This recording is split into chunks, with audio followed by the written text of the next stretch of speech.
Hi, ഇന്നത്തെ നമ്മുടെ task എന്താണെന്ന് വെച്ചാൽ ഈ റെഫറൻസ് കോപ്പി ചെയ്യുക. കേക്കിന് വേണ്ട സ്പഞ്ചൊക്കെ നമ്മൾ ഇന്നലെ റെഡിയാക്കി വെച്ചത് കാരണം ഇന്ന് വളരെ കുറച്ച് പണിയേ ഉള്ളൂ. Just crumb coating, finishing and the designing. ഇതിന് നമുക്ക് ഓർഡർ കിട്ടിയേക്കുന്ന ഫ്ലേവർ 1 kg ഫ്രഷ് മാംഗോ കേക്കാണ്.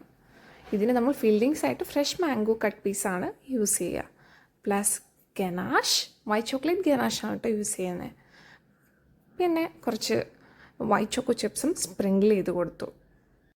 അങ്ങനെ ഒരു റിച്ച് ആയിട്ടുള്ളൊരു നല്ലൊരു പ്രീമിയം ഫ്ലേവറാണ് നമ്മളിപ്പോൾ ചെയ്തുകൊണ്ടിരിക്കുന്നത്. ടോൾ കേക്ക് ആയിട്ടാണ് കേട്ടോ നമുക്കിത് സെറ്റ് ചെയ്തെടുക്കേണ്ടത്. കാരണം റെഫറൻസിൽ ടോൾ കേക്കാണ്. പൊതുവേ ഈ ഫ്ലാറ്റായി ചെയ്യുന്ന കേക്കിനേക്കാളും ടോൾ കേക്ക്സിന് ഇച്ചിരിയും കൂടി ഒരു ഭംഗിയുള്ളതായിട്ട് എനിക്ക് പേഴ്സണലി തോന്നിയിട്ടുണ്ട് കേട്ടോ. ഫ്ലാറ്റ് കേക്ക്സിനേക്കാളും ഫോട്ടോ കോപ്പിയായിട്ട് തോന്നിയിട്ടുള്ളതും ടോൾ കേക്ക്സാണ്. പിന്നെ നമുക്ക് വരുന്ന കസ്റ്റമൈസ്ഡ് ഡിസൈൻസിൽ ഒരു 90% ഈ ടോൾ കേക്ക്സ് ആയിരിക്കും. പിന്നെ റെഫറൻസ് കോപ്പി ചെയ്യുക എന്ന് പറയുമ്പോൾ 100% എക്സാക്റ്റ് അതുപോലെ ആയിരിക്കണം എന്നൊന്നുമില്ല കേട്ടോ. കാരണം വേറൊരു ആർട്ടിസ്റ്റ് ഓൾറെഡി ചെയ്ത് പോസ്റ്റ് ചെയ്ത വർക്കിനെ കസ്റ്റമർ നമുക്ക് സ്ക്രീൻഷോട്ട് എന്തെങ്കിലും ആയിരിക്കും റെഫറൻസ് ആയിട്ട് അയക്കുക. നമ്മളിതിനെ ജസ്റ്റ് കോപ്പി ചെയ്യുക മാത്രമാണ് ചെയ്യുന്നത്. ഈവൻ ഞാൻ ചെയ്ത വർക്ക് ആണെങ്കിൽ പോലും വീണ്ടും റിപ്പീറ്റ് ചെയ്യാൻ പറഞ്ഞാൽ എന്തെങ്കിലും ചേഞ്ചൊക്കെ ഉണ്ടാവും. 100% ഒരിക്കലും നമുക്ക് സെയിം ആയിട്ട് ചെയ്യാൻ പറ്റില്ല.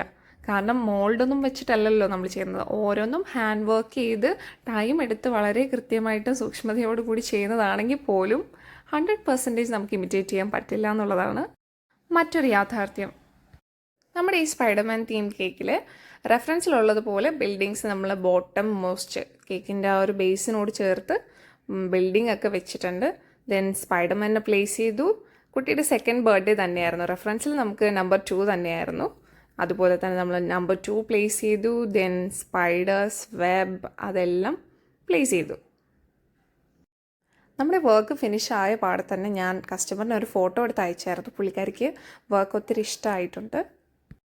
കേക്കിൻ്റെ അവസാനഘട്ട പണികൾ അങ്ങനെ നടന്നുകൊണ്ടിരിക്കുകയാണ്.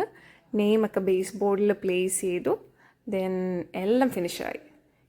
ഇതാണ് കേക്കിൻ്റെ ഫൈനൽ ലുക്ക്.